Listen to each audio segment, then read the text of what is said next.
Mapuso sa Bacolod City naman, bago bisikleta ang ginagamit sa operasyon sa barangay 38 Ginkawa.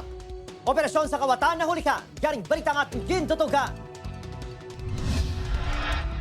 Sa sining CCTV footage na kuha sa entrada sa barangay hall sa barangay 38, pasado las 4 Domingo sang kagahon.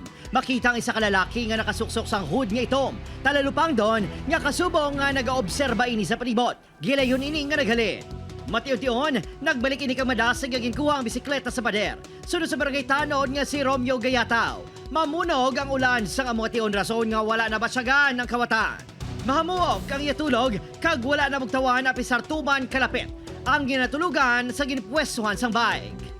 Way ko matya kay santo nga timpo dugalain pa tumatya ko yali ko sa namatyan. Gingamit ang bisikleta sa pag-roving sa barangay kag sa pagdulong sang pilak ka mga dokumento. Actually, iyan na ka barangay kaya bike.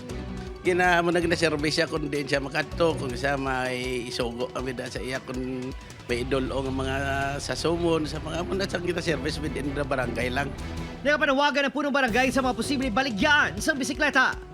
Kapamangkot-bangkot kami da sa palibot sa mga barangay kung basic kung may ara wala bike nga ginabaligya.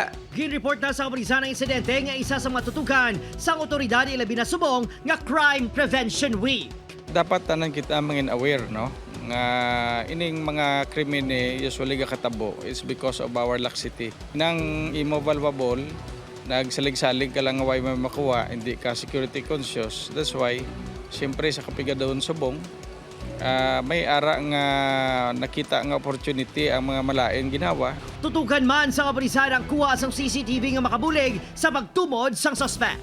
Upod, Kiringal Casillo, Adrian Priatos, One Western Visayas.